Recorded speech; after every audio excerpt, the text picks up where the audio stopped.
जो चाहे मांग लो, पर मुझे सुखी होने का रहस्य बता दो। मुझे नींद आ रही है राजा, मुझे सोने दो। राजा हैरान था। दूसरी बार राजा फिर बड़े दल बल के साथ आया। बुरा बुरा, हाथी घोड़े दास दासियां जितनी चाहे मांग लो, पर मुझे सुखी होने का रहस्य तो बता दो। राजा, हाथी घोड़े दास दासियों के बिना भी मैं सुखी हूँ, फिर कभी आना। तुम्हें क्या चाहिए बुरा, मांग कर तो देखो। मुझे सुखी होने का रहस्य तो बता दो।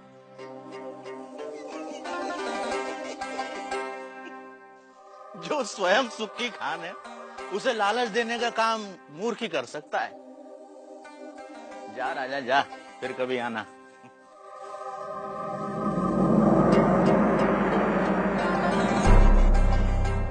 और राजा चला गया। उसे समझ नहीं आया कि गाड़ीवान भूरे को क्या चाहिए था कि अचानक राजा एक दिन अकेले गाड़ीवान के सामने आ खड़ा हुआ।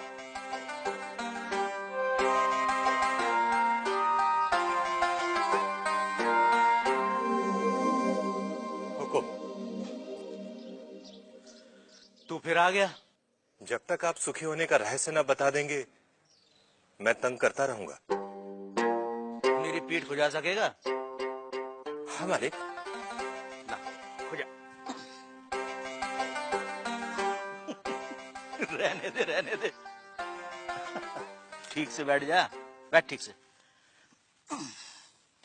पहले ही अपने दिखावे का बोझ छोड़कर आता तो मेरी पीठ खुजलाने से बच जाता। पूछ, क्या जानना चाहता है?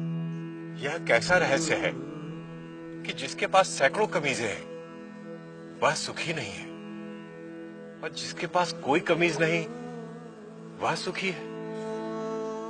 राजे, सुख का कारण कमीज नहीं, आत्मा है। जो यह जान लेता है कि सुख का कारण भीतर है, उसे सुखी होने के लिए बाहरी वस्तुओं की जरूरत नहीं पड़ती।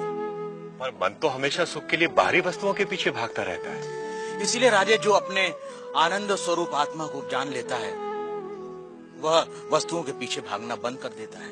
मैं समझा नहीं। राजे, आनंद आत्मा का स्वरूप है।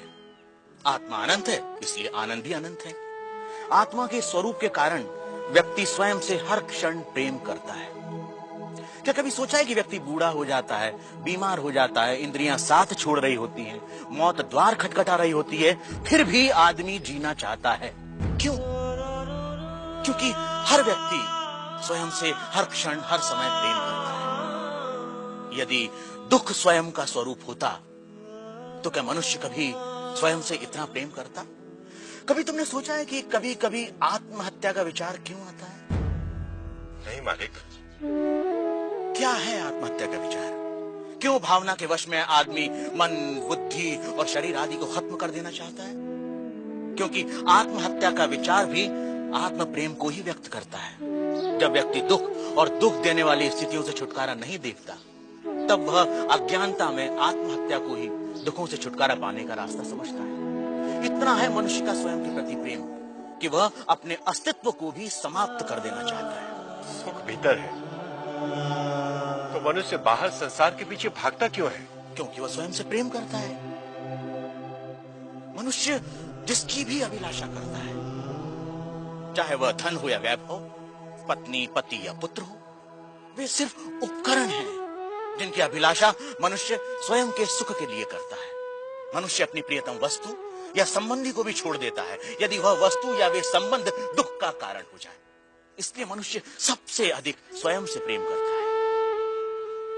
कोई भी व्यक्ति, चाहे वह संसार को पाने या संसार को छोड़ने की राह पर ही क्यों न चल रहा हो, वह स्वयं के लिए ही है।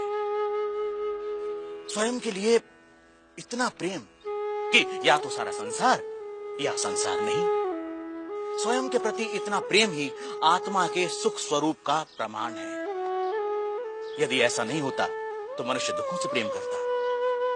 क्योंकि अज्ञानतावश हम अपने आनंद स्वरूप को नहीं जानते, इसलिए इस आशा में संसार और वस्तुओं के पीछे भागते रहते हैं कि वह हमें छोटे छोटे सुख देगी। यह ठीक वैसा ही है कि जो सुखों का स्वामी है, राजा है, वह खुद को भिखारी समझ दूसरों से इसकी उम्मीद करता है। यही है अज्ञान की शक्ति।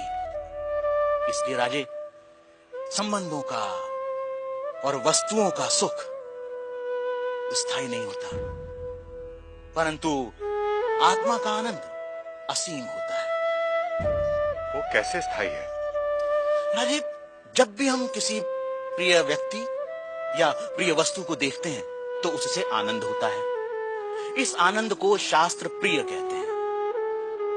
और जब हम उस वस्तु को पा लेते हैं या उस व्यक्ति से मिल लेते हैं तब वह आनंद कई गुना बढ़ जाता है, उसे मोद कहते हैं। और जब हम उस वस्तु का उपभोग करते हैं तब उससे प्राप्त होने वाले आनंद को प्रमोद कहते हैं।